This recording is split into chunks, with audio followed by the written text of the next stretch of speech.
Hello, sports fans. This is Joe DuPont, and I was driving up to Opera at Florum to see a cabaret. And it was what was it called? It was a Valentine's cabaret. I took my 99-year-old mother there. She fully enjoyed herself, seeing all the work all the hardworking people were doing. It was Opera at Florum presents a bouquet of musical Valentines. It was on February 5th, 2012, 3 p.m. at Lenfell Hall at the mansion at FDU. Beautiful location. The campus was absolutely beautiful. Anyhow, we left here about a quarter after 2, and we got there within 10 minutes of 3. So we made pretty good time on 78 and 24.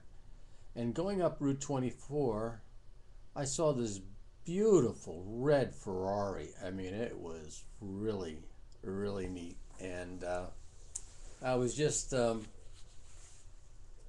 Facebook with some of my liberal Occupy Wall Street friends, and they're talking about all these rich, evil people who have lots of money. And it reminded me of this, watching this Ferrari go up Route 24 north, and it went past the Morristown exit, so I don't know where it was going. It was just, doing about the speed limit, nothing spectacular. I guess, Ferraris have to watch it because I'm sure the police would love to nail them. And so this person was driving very responsible, and I'm marveling at this car. I mean, it's a thing of beauty, the mystique of Ferrari. Enzo Ferrari used to fire his mechanics every 15 minutes and then rehire them, but he had to fire them. That was his thing. And of course, Enzo hasn't been there for a long, long time. But the Ferrari is a very well engineered machine. And I pointed it out to my 99-year-old mother, and she said, "How much did they cost?" I said, "About well over, this car probably was at least $500,000, I guess. I don't know, somewhere around there." I said, "Boy, you could almost produce 5 operas for that at Opera at Florum." So she kind of laughed. But I'm looking at this car and I'm saying to myself, God bless the guy. I mean, if the guy didn't have the money to buy that car, I wouldn't be enjoying watching it.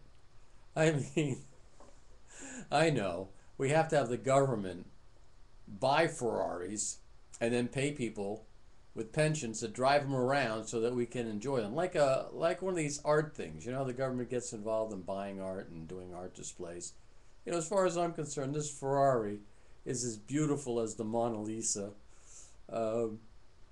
It's just absolutely beautiful. Sometimes you see a Lamborghini or something like that, but those, they're on their own. They're in their own realm.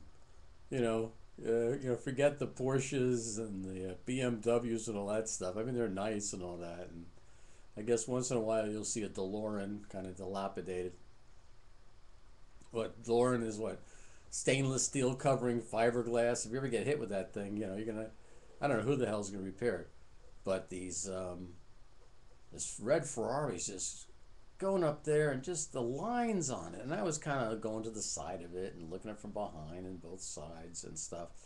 And I'm thinking about all the joy that I'm getting and all the other people are getting who actually are still alive and not zombies driving cars. And I'm looking at this car, and I said, God, once again, I said, God bless the guy who had enough money to freaking buy this car. I don't know what he did. Maybe he's a drug dealer. I don't know. Could be a Wall Street tycoon. But this guy bought this car, and I would think it's probably $500,000 or whatever the heck it was. And someone made that car. People made that car. People got paid to make that car. And when I hear these liberals talk about how what they're saying is they want what other people have. I know it's not for themselves. I know they don't want it for themselves. No, they don't want it for themselves. They want it for the poor people. Well, if they don't want it for themselves, why don't they take some of their money and give it to the poor people? And the point of the matter is, that when people have enough money to buy a car like that, I know this is an old-fashioned thing called the trickle-down theory. It's very hard to understand, I guess, for some people. The fact that if you have an excess amount of money, either you go to a Giants game, or you plunk down on a new Corvette, or you plunk down money on a new car, or you buy a new house, and you say, wow. The wife says, boy, I'd like to redo the kitchen. So there's like 50, 100 grand there. Who do you think is doing that work? How do you think, you know, look, it's almost like physics, it's like matter, it's like energy, conservation of energy or matter or whatever. And ultimately, you have money, and either you spend it or you invest it. I mean, there's nothing in between.